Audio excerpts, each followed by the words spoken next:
بسم الله الرحمن الرحيم الحمد لله رب العالمين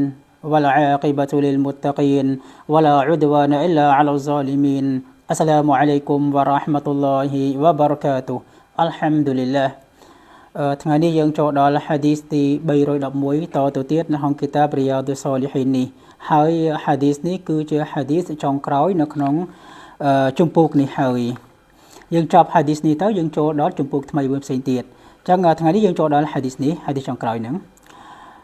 عن عبد الله بن عمرو رضي الله عنهما قال قال رسول الله صلى الله عليه وسلم خير الأصحاب عند الله تعالى خيرهم لصاحبه وخير الجيران عند الله تعالى خيرهم لجاره رواه الترمذي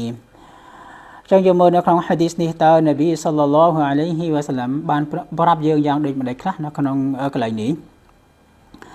អំពី Abdullah ibn Amr radiyallahu anhuma បាននិយាយថា Rasulullah sallallahu alayhi wa sallam បានមានប្រសាសន៍ថា Khayrul ashabi 'inda Allah ta'ala មិត្តភក្តិដែលល្អបំផុតចំពោះ Allah subhanahu wa ta'ala នោះ Khayruhum li sahibi នោះគឺមិត្តភក្តិដែលធ្វើល្អដាក់មិត្តភក្តិរបស់ខ្លួនមានន័យថាមិត្តណាក៏ដោយដែលគាត់ធ្វើល្អដាក់មិត្តភក្តិរបស់គាត់ណាដាស់តឿនឬមួយក៏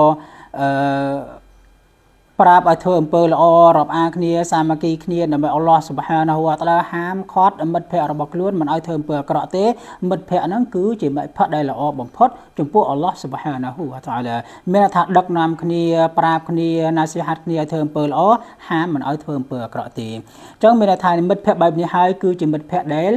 បានប៉ះលើធំធេងពីអល់ឡោះស៊ុបហានាហ៊ូវតាឡាដោយសារតែគាត់ណាស៊ីហាត់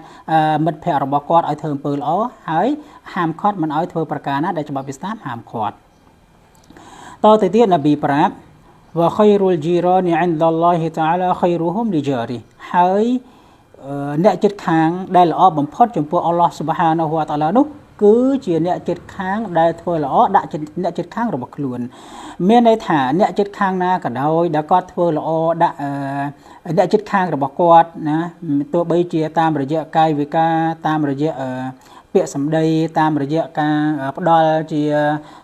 វត្ថុឬមួយក៏ជាអំណោយជាចំណីអាហារជាអ្វីផ្សេងៗសំខាន់គាត់ធ្វើល្អដាក់អ្នកជិតខាងរបស់គាត់អ្នកជិតខាងបែបហ្នឹងហើយគឺជាអ្នកជិតខាងដែលល្អបំផុតចំពោះអល់ឡោះស៊ុបហានាហ៊ូវតាអាឡានោះអញ្ចឹងនប៊ីសល្លឡោះអាឡៃហ៊ីវ៉ាសល្លាមបានប្រាប់កន្លែងនេះថាអ្នកជិតខាងដែលល្អនោះគឺដាក់បែបហ្នឹងឯងយ៉ាអញ្ចឹងមានន័យថាហាមយើងមិនឲ្យយើងធ្វើអំពើអាក្រក់ដាក់អ្នកជិតខាងរបស់យើងទេប្រសិនបើយើងធ្វើអំពើអាក្រក់ដាក់គាត់តាមរយៈកាយវិការឬសម្ដីរបស់យើងនោះយើងនិយាយអាក្រក់ដាក់អ្នកជិតខាងរបស់យើងធ្វើអាក្រក់ដាក់គាត់នឹងមានន័យថាអ្នកជិតខាងបែបហ្នឹងគឺមិនល្អចំពោះអល់ឡោះស៊ុបហានាហ៊ូវតាអាឡានោះទេអញ្ចឹងសរុបមកវិញនៅក្នុង hadith នេះនប៊ីសល្លឡោះអាឡៃហ៊ីវ៉ាសល្លាមបង្ហាញប្រាប់យើងថាមិត្តភក្តិដែលល្អគឺជាមិត្តភក្តិដែលដឹកដៃគ្នាណាណែនាំគ្នាឲ្យសាងអំពើល្អហើយហាមឃាត់គ្នាមិនឲ្យធ្វើអំពើអាក្រក់ដាស់តឿនឬក៏សាមគ្គីគ្នាលើប្រការល្អចេះយល់ចិត្តគ្នាចេះជួយយកអាសាគ្នាប្រសិនបើមានមិត្តរបស់គាត់ជួបទុក្ខលំបាកជួបទុក្ខវេទនាឬក៏អ្វីបញ្ហាផ្សេងៗគាត់ជួយឈឺឆ្អាលគាត់ជួយគេហៅថារំលែកគាត់ជួយនេះជួយនោះបានដោយសារតែគាត់ស្រឡាញ់មិត្តភក្តិរបស់ខ្លួនដើម្បីអល់ឡោះស៊ុបហានាហ៊ូវតាអាឡានឹងគឺជាមិត្តដែលល្អមែនទែនអញ្ចឹងកន្លែងនេះយើងត្រូវជ្រើសរើសអ្នកណាដែលយើងក៏បីគួរតែសេពគប់ហើយអ្នកណាមិនត្រូវយើងសេពគប់មិនមែនមានន័យថាឲ្យតែមនុស្សដែលយើងស្គាល់យើងសេពគប់បានល្អទាំងអស់អត់ទេជួនពេលខ្លះអ្នកដែលយើងស្គាល់អាចផ្ដល់ផលប្រយោជន៍ដល់យើងទាំងក្នុងឌុនយ៉ាទាំងអាខិរ៉ាតជួនខ្លះទៀតអ្នកដែលយើងស្គាល់មិត្តដែលយើងស្គាល់នឹងមិនអាចផ្ដល់ផលអ្វីក្រៅតែពីប្រការអាក្រក់ក្រៅតែពីចំនួនក្រៅតែពីរឿងក្រៅតែពីបញ្ហានោះទេអញ្ចឹងយើងត្រូវមើលណាអ្នកណាដែលយើងគួរសេពគប់ជាមួយគាត់ដើម្បីយើងសាមគ្គីគ្នាដើម្បីយើងដឹកដៃគ្នាធ្វើអំពើល្អក្នុងផ្លូវរបស់អល់ឡោះស៊ុបហានាហ៊ូវតាអាឡា